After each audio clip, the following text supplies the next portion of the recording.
Hari ini kita akan masuk di bagian yang keempat dari seri khotbah bulan ini, yaitu yang dikatakan akan terlaksana. Anda percaya enggak? Semua yang dikatakan dari Tuhan untuk hidupmu pasti terlaksana. Akan terlaksana. Amin. Dan secara khusus di bagian yang keempat dari seri khotbah ini, judul khotbah yang saya mau bagikan adalah Natal, momen penggenapan. Khususnya di dalam minggu ini kita ada dalam rangkaian Natal. Hari ini minggu Natal, tanggal 22 ya hari ini. Tanggal 24 kita akan merayakan malam Natal. Dan tanggal 25 ibadah KKR Natal. Jadi kita dalam rangkaian yang spesial sekali. Tapi saudara dan saya harus menyadari bahwa Natal ini bukan cuma celebration biasa. Bukan cuma liturgi tahunan orang Kristen kalau Desember merayakan Natal. Tapi tangkap dan pahami satu hal bahwa Natal adalah momen penggenapan janji Tuhan dalam hidup kita. Mari kita baca di dalam Bilangan 23 ayatnya yang ke-19. Allah bukanlah manusia sehingga ia berdusta. Bukan anak manusia sehingga ia menyesal. Masakan ia berfirman dan tidak melakukannya? Atau berbicara dan tidak menepatinya? Nah, jadi saya yakin kita masing-masing itu punya pengalaman yang mirip dengan orang-orang di sekeliling kita. Dengan manusia. Berapa banyak dari saudara yang pernah ngalamin teman saudara atau seseorang ngomong, aku bantuin kamu deh. Janjinya akan bantuin. Tetapi di momen kita butuh bantuan dia, di mana dia? Gak ada dia. Berapa banyak dari kita terus-menerus menghadapi yang namanya manusia itu kalau ngomong, belum tentu dia bisa, belum tentu dia mau untuk menepati perkataannya. Tapi saya mau ngomong sama saudara, Tuhan tidak sama seperti manusia. Dia Allah yang sanggup, mampu, dan mau untuk menggenapi setiap janjinya dan perkataannya dalam hidup kita. Karena itu saudara dan saya sebagai anak-anaknya, saya ajak kita pun juga kalau ngomong, tepati perkataan itu. Saudara kalau teman ngomong dan tidak menepati, pasti Anda kecewa, betul apa tidak? Pasti Anda jengkel, pasti Anda marah. Demikian pula seharusnya ketika kita berjanji, mari kita pastikan perkataan itu ada bobotnya. Bukan asal ngomong, bukan sembarangan ngomong. Tapi ketika kita ngomong, be a man of your word. Jadilah orang yang menepati perkataan. Kalau ngomong besok jadi, besok jadi. Kalau ngomong aku bantu. Ya. Nah ini nasihat firman Tuhan buat kita semua di Pengkhotbah 5 ayat 1-4. Janganlah terburu-buru dengan mulutmu. Banyak orang gampang ngomong, sweet talk. Ngomongnya gampang sekali. Tapi firman Tuhan ngomong jangan terburu-buru dengan mulutmu. Dan janganlah hatimu lekas-lekas mengeluarkan perkataan di hadapan Allah. Karena Allah ada di surga dan engkau di bumi. Oleh sebab itu biarlah perkataanmu sedikit. Artinya jangan obral janji. Jangan ngobrol janji. Ayat yang kedua, karena sebagaimana mimpi disebabkan oleh banyak kesibukan, demikian pula percakapan bodoh disebabkan oleh banyak perkataan. Kalau engkau bernasar kepada Allah, janganlah menunda-nunda menepatinya. Karena ia tidak senang kepada orang-orang bodoh, tepatilah nazarmu. Lebih baik engkau tidak bernasar daripada bernasar tetapi tidak menepatinya. Nah ini kita belajar untuk berkata-kata ya. Kita belajar hati-hati dalam ngomong, dalam berjanji. Kalau berjanji, tepati janji saudara. Karena Alkitab ngomong Allah tidak suka dengan orang yang tidak menepati perkataannya, bernasar tapi sembarangan. Mari kita teliti diri kita masing-masing. Pernah enggak saudara bernasar sesuatu sama Tuhan, tapi sampai hari ini nothing. Gak ada penepatan dari janji itu. Ya. Coba berapa banyak orang yang janji sama Tuhan, Tuhan sembuhkan sakit penyakitku. Kalau Tuhan sembuhkan, aku akan pakai tubuh ini untuk melayani Tuhan. Dan Tuhan dengar doa saudara, Tuhan sembuhkan saudara. Tapi setelah sembuh, Anda melayani Tuhan? Anda pakai tubuh saudara untuk setia di dalam melayani Tuhan? Makanya Tuhan ngomong, tepati janji itu. Ayo kita teliti diri kita. Sebagian orang ngomong sama Tuhan, Tuhan kalau engkau tolong aku dalam bisnis ini. Kalau aku tolong aku di dalam proyek ini. Aku berjanji Tuhan, aku akan jadi berkat. Aku berjanji akan menabur di dalam pekerjaan Tuhan. Aku akan lakukan ini itu. Pertanyaannya ketika Tuhan dengar, Tuhan jawab doa saudara. Tuhan berkati saudara. Apakah Anda genapi nazar saudara? Ayo teliti saudaraku ya.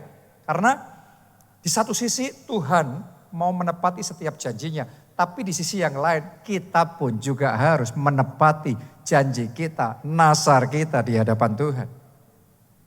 Ada sebagian pasangan suami dan istri yang sekian tahun menikah dan belum juga punya anak terus janji sama Tuhan, Tuhan kasih anak. Kalau Tuhan kasih anak, aku janji, kami janji anak itu milik Tuhan, anak itu melayani Tuhan. Dan Tuhan dengar doa saudara, pertanyaannya setelah dikasih anak nih, gimana? Apa yang saudara lakukan? Saya mau bersaksi saudaraku ya, saya ini adalah bagian dari penggenapan nazar yang pernah orang tua saya janjikan sama Tuhan. Jadi ceritanya pada waktu itu, mama saya mengandung anak yang pertama, tapi beberapa bulan keguguran.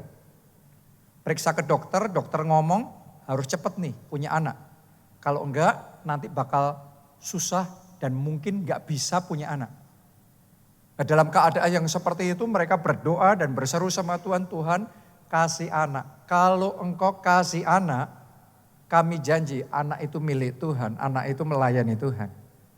Dan Tuhan dengar doa itu, sekian waktu berjalan, kemudian mama saya mengandung dan akhirnya melahirkan saya. Dan benar-benar mereka tepati janji itu, mereka berjuang sungguh-sungguh, saya melayani Tuhan. Jadi saya ada sebagaimana saya ada sekarang. Ini bagian dari penggenapan nazar orang tua saya kepada Tuhan. Dan ternyata ketika nazar itu digenapi, itu bukan cuma impas. Kalau Anda tidak menggenapi nazar, Tuhan gak suka dengan orang yang tidak menggenapi nazar. Betul apa tidak? Tapi ketika kita menggenapi nazar, hati Tuhan disukakan. Dan ketika hati Tuhan disukakan, anugerahnya dan berkatnya itu yang akan dia curahkan di dalam kehidupan kita. Amin. Jadi selagi kita ada di dalam rangkaian Natal ini, ayo kita teliti hari ini. Apa nazar yang Anda sudah pernah ngomong sama Tuhan? Sudah ngomong aku mau ambil langkah iman, baptis air. Kapan saudara ngomong itu dan sudah apa belum? Mungkin Anda ngomong sama Tuhan, Tuhan aku mau join kelompok sel. Aku mau melayani Tuhan, aku mau bersaksi. Mulai hari ini saya berdoa setiap kita yang ada di tempat ini adalah orang-orang yang menepati setiap perkataan kita. Mari kita baca 2 Petrus 3 ayatnya yang ke-9. Tuhan tidak lalai menepati janjinya. Sekalipun ada orang yang menganggapnya sebagai kelalaian. Ada enggak di antara saudara yang menganggap kok Tuhan lupa sama janjinya? Katanya mau memulihkan keluarga saya. Mana? Katanya mau nolong, menyembuhkan sakit penyakit. Kok tambah parah? Katanya mau memberkati saya, memberi masa depan yang gilang gemilang. Tapi kok gini jadinya? Makanya ditulis ada orang, sebagian orang menganggapnya sebagai kelalaian. Tapi Alkitab ngomong Tuhan tidak lalai terhadap setiap janjinya, terhadap perkataannya. Tuhan tidak lalai menepati janjinya. Tetapi ia sabar terhadap kamu karena ia menghendaki supaya jangan ada yang binasa. Melainkan supaya semua orang berbalik dan bertobat. Jadi kalau di antara saudara ada yang bertanya-tanya, kenapa ya kok sampai hari ini seolah-olah janji Tuhan itu belum tergenapi. Saya yakinkan saudara bukan karena Tuhan lalai. Karena Tuhan itu setia sama janjinya. Tapi bisa jadi karena buat Tuhan belum waktunya. Karena memang antara waktu Tuhan sama waktunya kita tuh beda. Kalau kita kan maunya sekarang semuanya sekarang. Tapi giliran saudara yang punya anak, kalau saudara sudah punya anak, saudara mau kasih anak saudara mau sesuatu, anak saudara juga akan minta sekarang. Mainannya sekarang. Semua permennya sekarang, gadgetnya sekarang, iPadnya sekarang, semuanya sekarang. Tapi saya yakin waktunya anak belum tentu sama waktunya orang tua. Tapi mari kita percayai, waktu Tuhan adalah yang terbaik. Dan Tuhan membuat segala sesuatu indah pada waktunya. Dan kalau momen Natal, momen penggenapan janji Tuhan, saya berdoa bulan Desember ini akan jadi momen yang indah. Momen penggenapan janji Tuhan dinyatakan di dalam hidup saudara.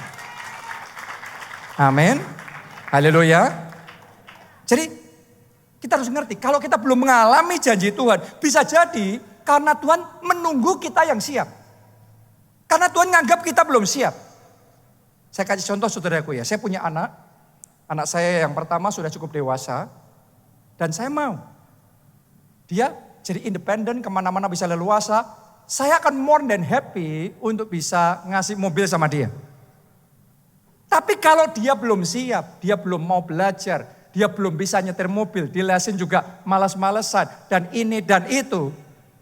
Buat saya ngapain ngasih mobil belum siap. Seringkali mungkin kita doa sama Tuhan, Tuhan promosi. Dalam pekerjaan ini promosi. Tapi kalau Tuhan jawab doa saudara, Anda siap apa tidak? Kalau Anda dinaikkan promosi yang lebih tinggi, artinya kerjaan lebih banyak loh. Tanggung jawabnya lebih besar. Kalau tanggung jawab yang sekarang aja banyak nggak beresnya, banyak berantakannya, banyak ngacaunya, ngapain Tuhan memberikan tanggung jawab yang lebih besar? Para pengusaha, kita doanya, wah ordernya lebih banyak, berkatnya lebih banyak. Boro-boro order yang lebih banyak, order yang ada aja customer banyak yang komplain. Gak diurusin dengan benar, ini berantakan, itu kacau balau semuanya. Kalau yang ada saja berantakan, dikasih lebih banyak, tambah stres. Benar apa tidak? Buat Tuhan belum siap. Bukan karena Tuhan gak mau memberkati. Seringkali kitanya yang belum siap. Kenapa kok kita merasa kadang janji Tuhan belum digenapi? Bisa jadi karena Tuhan punya rencana yang lain. Tapi yang saya percaya gini, rencana kita sama rencana Tuhan pastilah rencana Tuhan yang lebih besar. Jadi kalau rencana saudara nggak terjadi pun nggak usah komplain. Sebesar-besarnya rencanamu, percayalah Tuhanmu kalau buat rencana, dia tuh Tuhan yang besar. Dia nggak akan buat rencana biasa. Dia akan pastikan rencananya besar, rencananya ajaib di dalam hidup saudara. Apa yang lebih dari yang Anda pikirkan dan bayangkan, itu yang dia akan kerjakan dalam hidup saudara. Sekalipun sebagian orang menganggap sebagai kelalaian, tapi Tuhan nggak lalai loh. Sebagian orang nggak bisa kelalaian, tapi buat Tuhan mungkin karena dalam hidup kita masih ada dosa yang menghalangi. Saya mau sarankan sama saudara, jangan gampang termakan pengajaran liar di luar sana yang ngajarin saudara hanya untuk feel good. Oke, artinya gini, kan sudah ada anugerah, nggak apa-apa, kamu buat dosa aja. Nanti doa lagi, minta ampun lagi, diampuni. Buat dosa lagi, nggak apa-apa, nanti buat dosa, setelah itu minta ampun akan diampuni. Dengerin kayak gitu, kita yang struggle sama dosa, wah nggak apa-apa, kita akan feel good. Feel goodnya itu karena kita merasa cocok yang kayak gitu. Tapi yang kita cocok belum tentu Tuhan cocok loh. Akhirnya nggak peduli pendeta siapapun ngomong apa, akhirnya hidup kita masing-masing itu berurusan sama Tuhan loh. Dan Alkitab ngomong gini, God is holy. Allah itu kudus, itu karakternya, itu pribadinya. Karena itu Adam dan Hawa yang ditempatkan Tuhan di Taman Eden, semuanya perfect, indah, sempurna pun ketika dosa masuk, terpotong dari berkat. Coba kita teliti, kalau janji Tuhan belum tergenapi dalam hidup kita, jangan-jangan ada yang menghalangi janji itu tergenapi. Karena masih ada dosa yang belum dibereskan. Ayo di momen kita merayakan Natal ini, buka hati dan izinkan Roh Kudus berbicara sama kita untuk mengingatkan hal-hal tertentu yang Tuhan mau kita bereskan. Saya yakin gini saudaraku, kalau kita ngerti ya melakukan bagian kita. Ingat baik-baik, Tuhan tidak lalai untuk menepati setiap janjinya. Dia Allah yang setia. Ketika dia berfirman, dia akan pastikan setiap janjinya tergenapi di dalam kehidupan kita. Dan momen Natal ini, tangkap rema ini. Momen Natal ini, momen penggenapan janji Tuhan dalam kehidupanku. Kita baca yuk di dalam Matius 1 ayat 20 sampai 23. Tetapi ketika ia mempertimbangkan maksud itu, malaikat Tuhan nampak kepadanya dalam mimpi dan berkata, Yusuf, anak Daud, janganlah engkau takut mengambil Maria sebagai istrimu, sebab anak yang di dalam kandungannya adalah dari Roh Kudus. Ia akan melahirkan anak laki-laki dan engkau akan menamakan dia Yesus, karena dialah yang akan menyelamatkan umatnya dari dosa mereka. Jadi ini adalah pesan tentang Natal. Ini berita bahwa Yesus akan lahir. Natal. Nah, kenapa Natal itu terjadi? Mari kita lihat ayat berikutnya. Ayat 22. Hal itu terjadi, ini tujuannya. Supaya apa? Genaplah yang difirmankan Tuhan oleh Nabi. Jadi ternyata peristiwa kelahiran Tuhan Yesus adalah satu bagian penggenapan apa yang sudah Allah firmankan, apa yang sudah Allah janjikan, mesti tergenapi. Apa itu nubuatannya yang disampaikan oleh para nabi, oleh Nabi? Ayat 23, sesungguhnya anak darah itu akan mengandung dan melahirkan seorang anak laki-laki, dan mereka akan menamakan dia Immanuel, yang berarti Allah menyertai kita. Oke, saya mau tanya sama saudara, Anda tahu nggak yang menubuatkan ini dipakai oleh Tuhan nabi siapa? Menyampaikan nubuatan kelahiran Tuhan Yesus ini? Yesaya. Nabi Yesaya. Nah, saya ajak saudara ngelihat sekilas ya. Ayatnya di Perjanjian Lama, jadi nubuatan aslinya waktu Yesaya memperkatakan itu. Di Yesaya 7 ayat yang ke-14. Sebab itu Tuhan sendirilah yang akan memberikan kepadamu suatu pertanda. Sesungguhnya seorang perempuan muda mengandung dan akan melahirkan seorang anak laki-laki. Dan ia akan menamakan dia Immanuel. Tahukah saudara ketika Nabi Yesaya menyampaikan nubuatan ini pada waktu itu. Sebenarnya dia sedang menyampaikan pesan Tuhan kepada Raja Ahaz, Raja Yehuda pada zaman itu, yang sedang dalam keadaan terdesak, sedang dalam keadaan terpojok karena diserang oleh musuh yang besar, yaitu Raja Aram. Secara manusia nggak mungkin menang, secara manusia pasti kalah, secara manusia pasti habis. Tapi kemudian Nabi Yesaya kepenuhan Roh Kudus, dan tiba-tiba dia menyampaikan perkataan, akan dikasih tanda nanti, akan ada perawan yang mengandung dan melahirkan anak. Yang mana secara manusia itu sesuatu yang tidak mungkin. Bagaimana seorang perawan tanpa hubungan dengan laki-laki bisa mengandung dan melahirkan anak? Tapi itu yang disampaikan oleh Nabi Yesaya dari Tuhan. Artinya Tuhan mau ngomong sama Raja Ahaz. Ahaz, bahkan yang gak mungkin pun perempuan tanpa laki-laki bisa mengandung dan melahirkan anak. Yang gak mungkin pun aku bisa buat mungkin. Demikian pula secara manusia, engkau sudah terdesak, engkau pasti kalah. Tetapi karena aku yang bekerja, engkau akan selamat. Engkau akan menang. Kalau saat ini ada di antara saudara yang dalam keadaan yang seperti Raja Ahaz pada waktu itu. Engkau sedang terdesak, engkau sedang terpojok di dalam kehidupan saudara. Di dalam situasi Anda saat ini. Dengarkan baik-baik. Hari ini Tuhan berjanji, Tuhan akan menolong saudara. Tuhan akan turut campur. Tuhan akan membukakan jalan dan memberikan Anda kemenangan. Tepuk tangannya yang paling meriah buat Tuhan kita. Bahkan seandainya orang ngomong itu mustahil, orang ngomong itu tidak mungkin.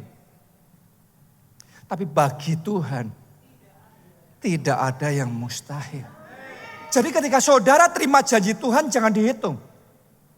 Ketika Anda terima janji Tuhan jangan buat perhitungan. kayaknya nggak mungkin ini. Nggak mungkin aku bisa punya rumah. Ngumpulin DP-nya saja nggak cukup.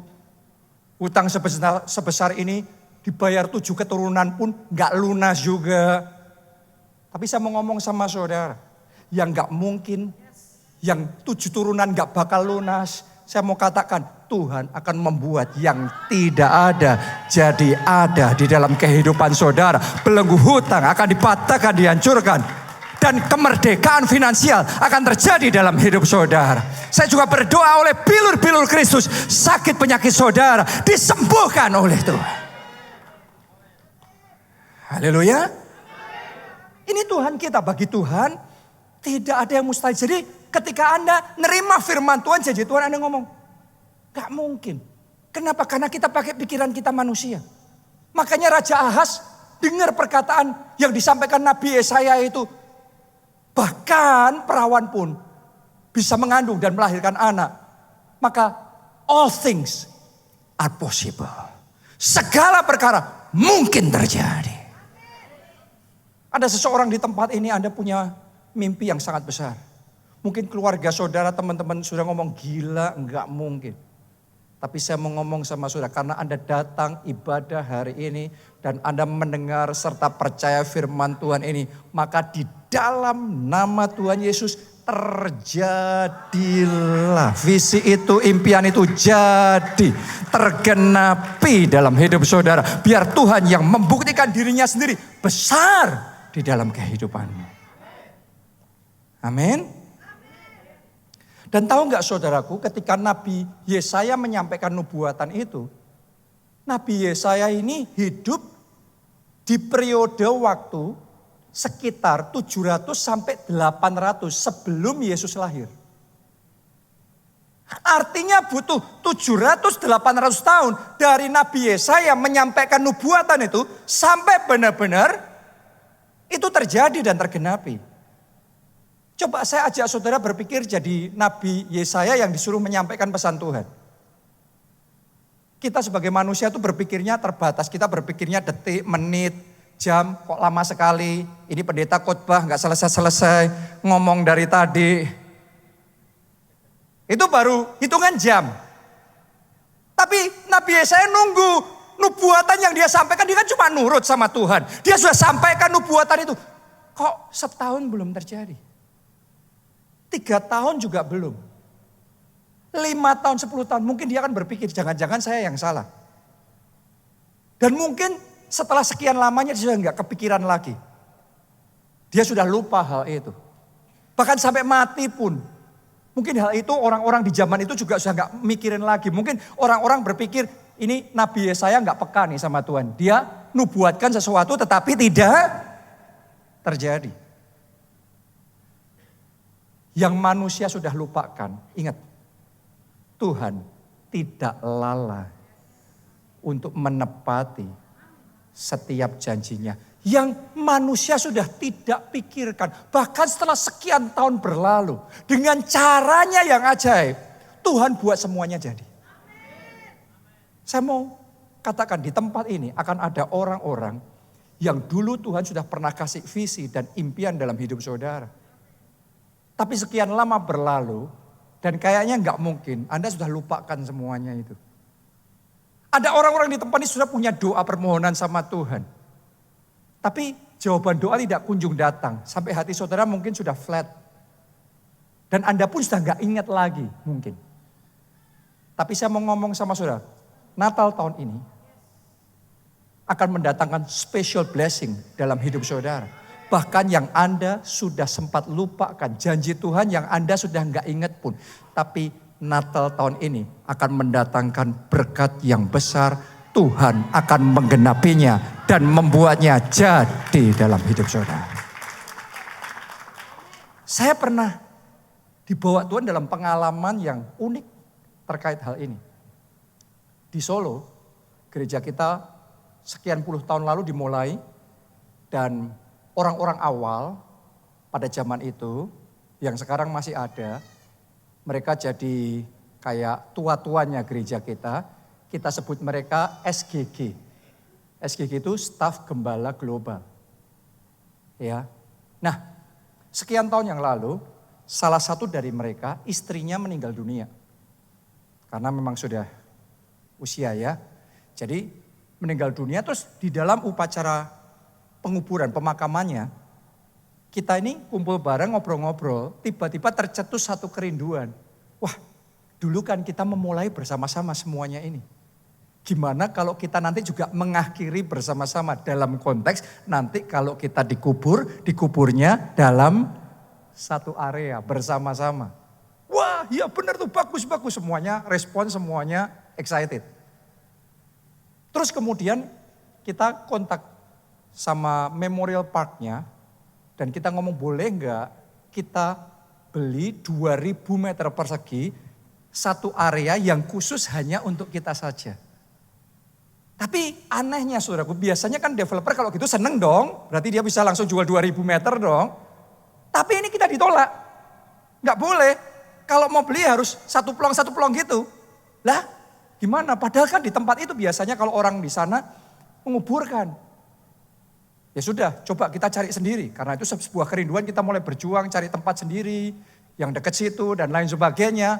Tapi itu pun nggak bisa, mentok semuanya. Kenapa? Karena perizinan juga nggak gampang dan macam-macam penyebabnya.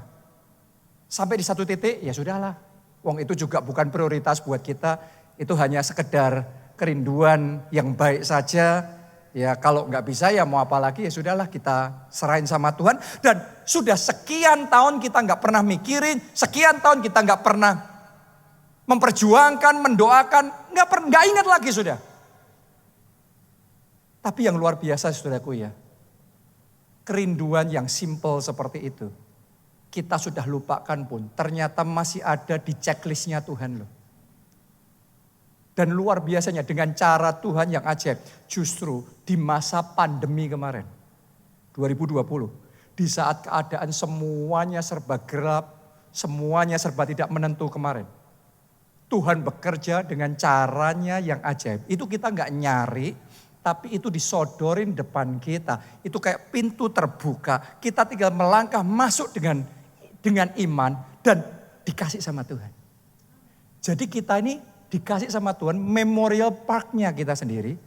Luasnya bukan 2000 meter. Mintanya 2000 meter. Tapi Tuhan ngasihnya 13.000 meter persegi lebih. Di tempat yang prime, di tempat yang bagus sekali. Saya mau ngomong sama saudara, kalau Anda percaya dengan firman Tuhan, bahkan kerinduan hatimu buat saudara, orang-orang yang mengasihi Tuhan. Alkitab ngomong, apa yang tidak dilihat oleh mata, tidak didengar oleh telinga, tidak timbul dalam hati manusia, Tuhan menyediakan bagi orang-orang yang mengasihi Dia. Pengorbanan saudara, kesetiaan saudara, kesungguhan hati sama saudara tidak dilupakan oleh Tuhan. Semuanya dicatat oleh Tuhan. Karena itu bahkan kerinduan hati saudara pun Tuhan dengar. Dan Natal tahun ini akan jadi blessing yang spesial dalam hidup saudara. Mulai Natal tahun ini dalam hidupmu akan ada kesaksian seperti tadi itu. Saya sudah lupa loh, saya sudah gak kepikiran, tapi Tuhan tuh ajaib ya. Dahsyat banget Tuhan, Dia masih tetap ingat dan Tuhan kerjakan. Ketika itu jadi Tuhan akan ingatkan saudara. Dan semua kemuliaan hanya untuk Yesus. Tepuk tangannya yang paling meriah buat Tuhan kita. Haleluya. Kita baca Matius 2 ayat 3 sampai ayat yang ke-6. Ketika Raja Herodes mendengar hal itu, terkejutlah ia beserta seluruh Yerusalem. Maka dikumpulkannya semua imam, kepala, dan ahli Taurat bangsa Yahudi. Lalu dimintanya keterangan dari mereka di mana Mesias akan dilahirkan. Oke. Mereka berkata kepadanya, di mana? Di mana? Di Bethlehem. Di Bethlehem. Di tanah Yudea. Karena demikianlah ada tertulis. Sudah dinubuatkan. Ada janji Tuhan. Ada firman Tuhan. Dalam kitab Nabi. Ayat yang ke-6. Dan engkau Bethlehem. Tanah Yehuda. Engkau sekali-kali. Bukanlah yang terkecil. Di antara mereka yang memerintah Yehuda. Karena daripada mula akan bangkit seorang pemimpin yang akan menggembalakan umatku Israel. Jadi ini nubuatan nih dalam kitab Nabi. Tahu nggak saudara, di Matius ini nubuatan ini nubuatan yang dinubuatkan Nabi siapa? Nabi Mika. Saya ajak saudara lihat sebentar ya, nubuatan aslinya. Di Mika 5 ayatnya yang pertama. Ditulis begini. Tetapi engkau, hai Bethlehem Efrata, hai yang terkecil di antara kaum-kaum Yehuda, daripada mula akan bangkit bagiku seorang yang akan memerintah Israel, yang permulaannya sudah sejak purbakala, sejak dahulu kala. Jadi ini nubuatan tuh saudaraku ya, mirip seperti yang dinubuatkan oleh Yesaya tadi. Sama-sama menunjuk kepada peristiwa kelahiran Tuhan Yesus. Tetapi Nabi Yesaya menubuatkan bahwa akan terjadi hal yang gak masuk akal. Seorang perawan tanpa laki-laki bisa mengandung dan melahirkan anak. Tapi yang disampaikan Nabi Mika ini juga hidup di periode yang sama seperti Nabi Yesaya. Sekitar 700 sampai 800 tahun pada waktu itu. Sebelum Yesus lahir. Ya. Nah, Nabi Mika ini bicaranya seputar peristiwa kelahiran Tuhan Yesus adalah tempatnya. Ini akan lahir Sang Mesias, orang besar akan lahir nih. Sang Raja yang akan memerintah ini akan lahir nih. Tapi pertanyaannya, di mana lahirnya? Dan Nabi Mika menubuatkan di Bethlehem. Kalau di zaman kita ini sekarang sudah dibuat lagu tentang Bethlehem dan lain sebagainya, terkenal sekali. Tapi pada zaman itu nggak ada orang yang tahu di mana Bethlehem. Bethlehem bukan kota penting. Bethlehem ada di daerah yang nggak ada apa-apanya. Dari ujung ke ujung cuma lewat begitu aja. Nggak pernah ada sesuatu yang kedengaran dari situ. Nggak ada yang istimewa, nggak ada yang menariknya di situ. Sepi, sunyi. Jadi kalau orang berpikir, kalau yang happening besar, itu harusnya di kota besar, di pusat pemerintahan, ini, itu, dan lain sebagainya. Tapi kalau di satu desa yang kecil, yang tenang, yang gak ada apa-apanya ya, apa sih yang bisa diharapkan? Tapi yang luar biasa ini caranya Tuhan bekerja. Justru Tuhan pilih Bethlehem yang terkecil. Di situ justru Tuhan bangkitkan seseorang yang memerintah jadi yang terbesar. Tuhan kita tuh hebat sekali loh saudaraku. Dia kalau bekerja itu tidak butuh Anda jadi orang hebat dulu, jadi orang besar dulu, punya koneksi, punya semua yang dibutuhkan untuk sukses. Saya mau ngomong dengan keadaanmu sekarang. Mungkin bahkan saudara yang paling diremehkan di keluarga saudara, paling dianggap sebelah mata di kantor di mana Anda bekerja. Anda ada, nggak ada, orang nggak ngurus tentang saudara. Anda dianggap yang terkecil di keluarga, yang terkecil di tempat Anda bekerja. Tetapi ketika Tuhan menyatakan kemuliaannya dalam hidup saudara, yang terkecil akan dibuat jadi yang terbesar. Tuhan akan nyatakan kemuliaannya dalam hidup saudara, melampaui yang orang sanggup pikirkan dan bayangkan, melampaui rencana Anda sendiri. Tuhan bisa kerja. Bethlehem itu ibaratnya kalau bisa ngomong, gak bisa bayangin rencana Tuhan. Tapi terjadi, tergenapi. Saya melihat hal ini dialami oleh Bapak rohani kita, Pak Obaja, gembala senior kita. Pada zaman itu, waktu Pak Obaja masih remaja, orang boleh ngomong, Pak Obaja ini kayak orang yang gak punya masa depan. Kenapa? Karena orangnya terlalu minder. Karena masalah rambut yang dia pernah ceritakan sama saudara dalam kesaksiannya, ya, dia dibully di sekolah. Dia dijadiin mainan sama teman-temannya. Dipermainkan begitu rupa. Jadi minder, rendah diri. Dia pergi cari pengobatan kemanapun gak bisa juga. Sampai akhirnya dia drop out sekolah. Di kelas 2 SMP dia gak selesai. Di tengah jalan dia drop out. Dia gak berani ketemu orang, dia gak berani ngomongan sama orang.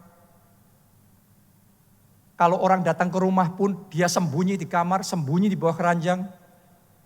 Coba Anda renungkan itu. Kalau saudara punya anak yang kayak gitu atau punya teman yang kayak gitu, dan Anda disuruh memprediksi masa depannya, kira-kira menurut prediksi saudara gimana? Madesu nih. Bener nggak? Ini masa depannya suram nih. Saya mau tanya di sini, kalau orang tua di sini punya anak cewek, dijodohin sama yang jenisnya gitu, mau apa tidak? Boleh apa tidak? Atau yang cewek di sini, kalau diajak pacaran sama cowok yang seperti itu, kira-kira dijodohin sama yang seperti itu, mau apa tidak saudara? Secara manusia gak ada harapan. Kayak hopeless dalam kehidupannya. Sampai suatu hari dia datang kepada Yesus. Dan dia berseru kepada Tuhan. Dan Tuhan mendengar seruannya. Tuhan mulai bekerja dalam hidupnya.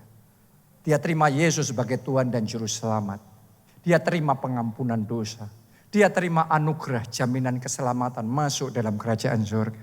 Disembuhkannya penyakitnya itu. Dibangkitkannya Pak Obaja. Setelah itu dipilih dan diurapinya untuk menjadi hambanya. Sehingga sampai hari ini melalui kehidupan Pak Obaja yang tadinya madesu itu. Tapi hari ini ada berapa banyak keluarga yang harusnya hancur tapi bisa dipulihkan, bisa dibaharui kembali. Ada berapa banyak jiwa yang terhilang dan bisa diselamatkan. Ada banyak orang yang sakit yang bisa disembuhkan. Ada berapa banyak hal yang besar yang Tuhan kerjakan melalui hidupnya. Yang terkecil jadi yang terbesar. Jangan batasi Tuhan ya. Kadang-kadang saudara nganggap, wah modalku kecil. Kepandaianku kecil, koneksiku gak punya koneksi kayak dia. Itu koneksinya powerful. Aku gak punya koneksi apa-apa. Tapi koneksimu Tuhan yang besar loh. Tuhan yang engkau sembah, dia Tuhan di atas segala Tuhan. Dia Allah di atas segala Allah. Dan dia sanggup melakukan segala perkara. Bethlehem yang terkecil jadi yang terbesar. Saya berdoa Anda yang dalam keadaan sangat kecil pun. Tuhan yang dengan kuasanya ajaib akan mengangkat saudara. Akan mempromosikan saudara. Dan akan mempermuliakan saudara. Tepuk tangannya oleh yang paling meriah buat Tuhan kita. Amin. Dan dengarkan janji Tuhan ini bukan untuk orang lain, tapi untuk hidupmu. Tuhan akan kerjakan itu untuk hidup saudara. Tuhan akan memperbesar hidup saudara. Ayat terakhir ya, kita baca di Mazmur 105 ayat 8 sampai ayat yang ke-10. Nah dari sini Anda akan ngerti ketika penggenapan janji Tuhan itu sudah tiba waktunya, maka terjadinya begitu saja. Just like that. Kadang-kadang kita berpikir dengan otak manusia kita, gimana caranya, nanti gimana ininya, gimana itunya. Duduk manis, tenang, percaya sama Tuhan. Kalau Tuhan yang bekerja, terjadinya just like that. Pas saya ngomong gini, saya ngerasain di tempat ini, di hati saya ada seseorang di tempat ini. Tuhan akan kasih proyek besar sama saudara. Yang buat saudara kayaknya itu enggak mungkin. Tapi nanti ketika itu terjadi, terjadinya just like that. Tangan Tuhan sendiri yang akan ambil alih dan mengerjakannya dalam hidup saudara. Kita baca Mazmur 105 ini. Ditulis begini, ia ingat untuk selama-lamanya akan perjanjiannya. Jadi enggak lalai, enggak lupa. Ia ingat selama-lamanya. Firman yang diperintahkannya kepada 1000 angkatan. Tuhan tuh konteksnya 1000 angkatan. Yang diikatnya dengan Abraham. Dan akan sumpahnya kepada Ishak. Diadakannya hal itu menjadi ketetapan bagi Yakub. Menjadi perjanjian kekal bagi Israel. Jadi mau gimana-gimana dari turun-temurun sampai hari ini. Heboh ini itu dan lain sebagainya buat Tuhan. Itu kan cuma manusia yang heboh. Tapi Tuhan sudah punya perjanjian dengan Abraham, Ishak, dan Yakub. Sampai anaknya juga Yusuf. Nah mari kita lihat bagaimana penggenapan janji Tuhan dalam kehidupan Yusuf. Kita baca ayat 17 sampai ayat 21. Diutusnyalah seorang mendahului mereka. Siapa namanya tadi? Yusuf, lihat ini, mau digenapi janji Tuhan dalam hidupnya, Yusuf diutus, tapi keadaannya nggak masuk akal. Ditulis begini, yang dijual menjadi budak. Padahal janji Tuhan sama Yusuf, kamu jadi penguasa besar. Tetapi cara menggenapi janjinya, Yusuf jadi budak. Antara janji dan cara yang dipakai Tuhan, kadang-kadang memang kebalikan. Dan itu mungkin engkau sedang alami hari ini. Harusnya keadaan membaik, tapi kok tambah parah, tambah gila ini. Tambah berantakan, tambah kacau. Tambah minus, tambah berat. Tapi mari saya beritahu saudara, itu enggak aneh. Yusuf pun ngalami itu, dicatat dalam Alkitab. Cara Tuhan bukan cara kita. Kalau Tuhan berjanji dia pastikan Anda nyampe di situ. Tapi cara yang Tuhan pakai, yang Tuhan pilih untuk mengerjakannya, mari kita belajar nurut sama Tuhan. Dalam hidup Yusuf pun janjinya penguasa besar, tapi caranya jadi budak. Lihat ini saudaraku, ditulis ayat berikutnya. 18. Mereka mengimpit kakinya dengan belenggu dan lehernya masuk ke dalam besi. Dibuatnya Yusuf gak berdaya. Janjinya powerful, tapi realitanya powerless. Mungkin keuanganmu powerless. Engkau sedang tidak berdaya, keadaan saudara terjepit semuanya. Anda kehilangan trust, kepercayaan dari orang dan semua pintu tertutup dalam hidup saudara. Keluargamu gak care, gak peduli lagi sama engkau. Yusuf is on his own. Anda berjuang sendiri, Anda ditinggal sama semuanya. Tidak berdaya. Pada janjinya Tuhan, penguasa besar, mana? Lanjutkan pembacaan itu. Ayat 19, semuanya itu diizinkan terjadi. Lihat ini saudaraku, semuanya diizinkan terjadi. Tolong baca ayat 19, sampai kapan? Sampai saat firman-Nya sudah genap dan janji Tuhan membenarkannya. Jadi semua itu ada waktunya. Ayat 20, raja menyuruh melepaskannya. Penguasa bangsa-bangsa membebaskannya, dijadikannya dia tuan atas istananya dan kuasa atas segala harta kepunyaannya. Hari itu bangun pagi, Yusuf masih budak di penjara. Malam dia tidur sebagai perdana menteri Mesir yang paling berkuasa. Dan terjadinya bukan dengan cara manusia, terjadinya just like that. Akan terjadi dalam hidupmu, dalam hidupmu terjadinya mujizat Tuhan just like that. Kemenangan itu just like that, kesembuhanmu just like that. Anda bisa punya rumah itu just like that. Anda bisa punya anak, mujizat itu just like that. Urusan legal itu selesai just like that. Anda percaya?